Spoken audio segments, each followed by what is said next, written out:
Epektibo itangal daw na nayunan manen ti presyo ti tunggal litro ti krudo, gasolina ken kerosina. Tapno makatulong kadagiti jeepney driver, injaya ti maysa barangay iti Baguio City ti panangipaay iti libre a krudo ken gasolina. Kadagiti jeepney driver nga adaan iti terminal iti masakupanda.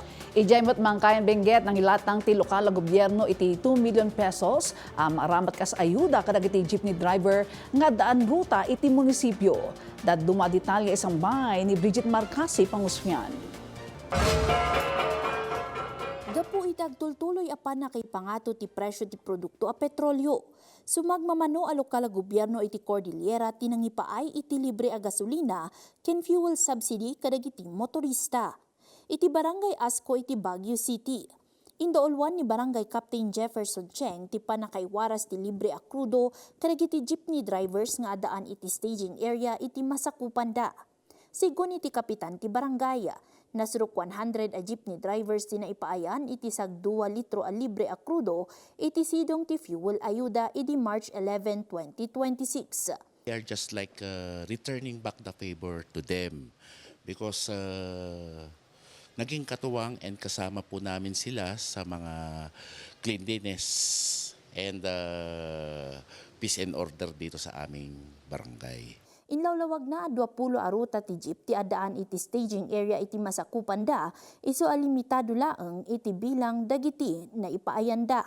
Ti pondo nga inaramat da iti programa ket nagtaod kadagiti aktibidad ti barangay ken katinulong da ti maysa a gasolinaan anang ipaay iti diskwento. Ita alawas, manamnama a maadaan iti maikadwa a distribution para kadagiti 50 pay a jeepney drivers.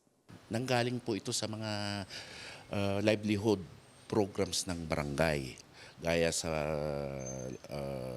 Nutrition Month, July Nutrition Month, and yung ginagawa rin namin dito sa tuwing December, yung trade fair para sa sa mga constituent namin, sa mga stakeholders dito. Kaya doon ho kami nakakalipon ng mga pondo para sa mga ganyang proyekto.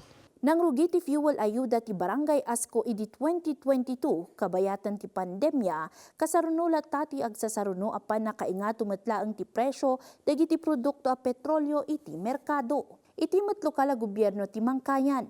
Ad-adalen datatati pan nakaipasati ordinansa amang patibker iti panggapda amang ipaay iti fuel subsidy kadagiti PUVs kasukat iti saanda panangipangato ti pamasahe. And hopefully this week may fast track tayo. Maitid tayo na po di ay kasapulan mat o nagiti nakakadwa tayo ng transport sectors. May sumot lang ti baga ni Mayor nga kadaisuda. Handa ko mga gingato iti pliti tay subsidize pa lang iti munisipyo.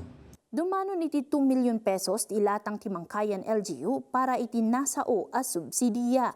Kabayatan na, manarimaan metten ti Consolidation ti Land Transportation and Franchising Regulatory Board Cordillera iti listaan dagiti drivers ket prangkisa a nakairamanan da kas panagsagana iti pannakaiwaras ti fuel subsidy kadagiti motorista iti Cordillera. Bridget Marcasi Pangosfian para iti Pambansang TV. Iti Baro a Pilipinas.